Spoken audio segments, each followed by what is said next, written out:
Alors, bienvenue à cette émission de mise à jour Rive-Sud qui s'intitule « Pour en finir avec le transport », mais plutôt pour en finir avec ces problèmes de transport, devrait-on dire. On se parle de covoiturage ce soir parce qu'il y a plusieurs pistes, plusieurs tentatives qui ont été mises en œuvre et qui sont même très actives sur la Rive-Sud. On en parle d'ailleurs avec le coordonnateur et responsable des communications chez covoiturage.ca. C'est Francis Girard-Boudreau qui est avec nous. Bonjour. Alors, votre entreprise existe sur la Rive-Sud et pas uniquement sur la Rive-Sud, mais toute l'Amérique du Nord, au grand complet. Exactement, oui. Alors, présentez-nous d'abord ce que c'est covoiturage.ca. Alors, covoiturage.ca, c'est un site Internet de covoiturage. Donc, les gens peuvent se rendre en ligne et puis s'inscrire très rapidement. Donc, l'inscription est gratuite. C'est important de le mentionner. Ensuite de ça, les gens vont pouvoir publier un trajet. Donc, soit un trajet quotidien ou un trajet interurbain. Donc, ça peut être soit des gens qui vont au travail ou aux études ou des gens qui vont faire un long voyage, que ce soit à Vancouver, à New York. Vraiment, il n'y a pas de limitation géographique à ce niveau-là. Donc, ça, c'est quand on est un chauffeur, qu'on prévoit se rendre ou qu'on emprunte un trajet, on peut aller l'inscrire. J'imagine qu'il y a des cartes, on fait le trajet nous-mêmes sur la carte. En fait, tout simplement en entrant, par exemple, le code postal de départ et puis en entrant aussi soit le code postal de destination ou tout simplement une destination, par exemple, une ville. Le système peut le prendre en compte. Et puis, c'est vraiment un moteur de recherche qui va suggérer tous les trajets similaires. Donc, c'est pas seulement les conducteurs qui vont entrer leur trajet, mais aussi le passager qui veut faire un trajet en particulier. Par exemple, si je veux me rendre de Montréal à Québec, je peux aller publier un trajet en tant que passager qui recherche un conducteur. Et puis là, après ça, je vais pouvoir filtrer pour rechercher seulement parmi les conducteurs et puis ensuite pouvoir communiquer avec les personnes, donc les conducteurs avec qui je pourrais embarquer. Et la beauté de la chose, c'est que vous n'offrez pas, par exemple, qu'un trajet, disons, de la Rive-Sud vers Montréal, mais c'est vraiment de l'intra-banlieue aussi, de l'inter-municipalité, longue distance, courte distance, occasionnelle. C'est vraiment... Tout est possible. Exactement. Donc, il n'y a vraiment pas de limitation au niveau géographique, au niveau des possibilités du trajet. C'est pas seulement pour à l'intérieur d'une seule ville, à l'intérieur de Montréal. Ce qui fait la force, c'est vraiment la force du réseau. C'est vraiment de pouvoir le faire de l'interrégional partout, là, sans problème avec la plateforme covoiturage.ca.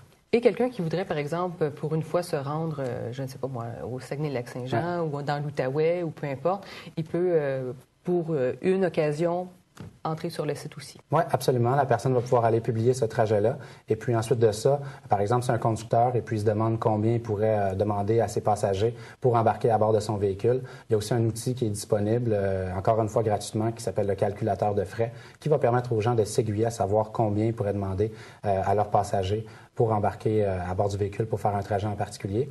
Et parce que nous, on ne s'ingère pas directement dans le partage des frais. Le service est vraiment gratuit là, à ce niveau-là pour les usagers. Donc, vous laissez les usagers entre eux, dans le fond, faire leur propre entente? Exactement. Ils vont s'entendre entre eux parce que, de toute façon, par exemple, si on parle de covoiturage quotidien, il y a beaucoup de personnes qui vont adopter la formule de partage de conduite, c'est-à-dire une conduite en alternance où une semaine, ça va être une personne qui va utiliser son véhicule et puis la semaine suivante, ça va être une autre personne. Donc, à ce niveau-là, il n'y aura tout simplement pas d'argent qui va être impliqué dans la transaction. Donc, et ça doit être une des options qui est retenue, comme vous l'avez mentionné, le plus souvent. C'est vraiment la formule qui est utilisée souvent, oui. Sur votre site, vous avez également différents calculateurs, même pour une personne qui pourrait se dire, est-ce que c'est plus avantageux pour moi d'opter pour le transport en commun, d'opter pour le covoiturage ou de m'acheter une voiture? Ça, vous le calculez. Oui, exactement. On peut aller sur covoiturage.ca, utiliser le calculateur pour voir les économies qu'on peut économiser en faisant du covoiturage. Alors, si on parle d'un exemple, si je prends une personne qui ferait 30 km aller-retour pour aller au travail, et ça toute l'année, en faisant du covoiturage à deux, cette personne-là va pouvoir économiser environ 2 800 $ par année. Et puis, évidemment, plus il y a de personnes à bord, bien, plus les économies vont être importantes. Donc, il y a vraiment des économies très importantes à faire. Quand on regarde le prix de l'essence qui ne cesse d'augmenter, le coût de la vie lui-même augmente. Donc, où est-ce qu'on peut faire des coupes?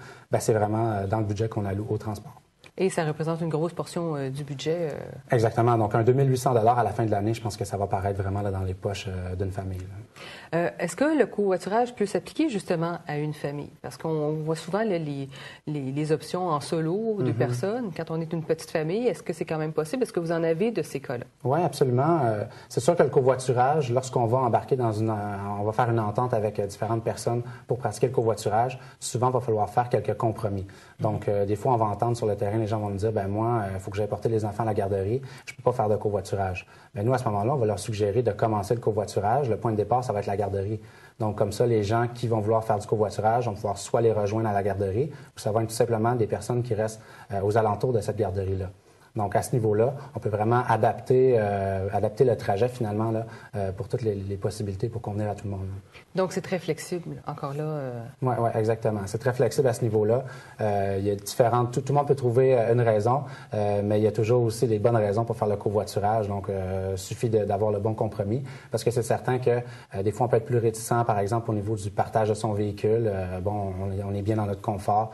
On est des fois un petit peu individualiste, mais quand on regarde les économies, quand on regarde combien ça nous coûte en essence par année, bien là, ça peut être un bon incitatif à passer au covoiturage pour justement réaliser ces économies-là. Et votre entreprise, elle existe depuis quand même 2005 ici? Oui. En fait, depuis 2005 que l'entreprise a été lancée. Et puis, la formule qu'on a adoptée depuis les débuts, comme je vous l'ai dit, le service est gratuit au niveau des usagers. Et puis, de l'autre côté, on va offrir à différents types d'organisations, soit des employeurs, des municipalités, des sociétés de transport, des outils et des services conseils pour mettre en place et gérer efficacement là, un programme de covoiturage avec différentes mesures incitatives. Et puis, c'est de cette façon-là qu'on fait des revenus à l'entreprise. Donc, vous participez aussi, je veux dire, d'un peu loin, là, au développement du système de transport collectif aussi. Oui, bien en fait, on croit que le covoiturage, évidemment, c'est pas un concurrent au transport collectif, mais c'est bien une solution parmi tant d'autres. Ça fait partie de ce qu'on appelle le cocktail transport. Donc, oui, je pense qu'on collabore là, justement à proposer à la population une alternative de plus à l'automobile en solo. Vous avez parlé de compromis pour les gens qui adhèrent à ça. Est-ce qu'il y a aussi des moyens de vérifier quel genre de personnes potentiellement là, avec qui on pourrait embarquer? Oui. Il y a un système d'évaluation qui est disponible. Donc, ça donne l'occasion aux personnes, suite après avoir fait du covoiturage avec quelqu'un, de pouvoir aller noter cette personne-là sur différents critères. Et puis ensuite de ça, les autres usagers vont pouvoir consulter ces critères-là. Il y a aussi un haut niveau de confidentialité sur la plateforme qui permet aux gens de pouvoir s'échanger plusieurs messages avant d'en venir à une entente. Puis ça, c'est ce qui est intéressant, en fait, c'est que si, après 5-6 échanges, bien, les deux parties ne sont pas satisfaites de l'entente qui va avoir lieu, bien, les personnes peuvent tout simplement dire, bien, finalement, je vais laisser faire, je vais regarder pour tenter une autre option. Exactement, puis la personne n'aura pas peur d'avoir, par exemple, représailles, puisque ça a toujours été anonyme. Donc, jusqu'à temps que la personne donne elle-même, par exemple, son numéro de téléphone, là, au cas où il y a un pépin, la personne, là, c'est vraiment une confidentialité totale à ce niveau-là. Vous dites que vous avez un peu plus de 61 000 usagers. Oui. Est-ce que c'est à peu près 61 000 usagers satisfaits de manière générale? Quels sont un peu les retours que vous avez?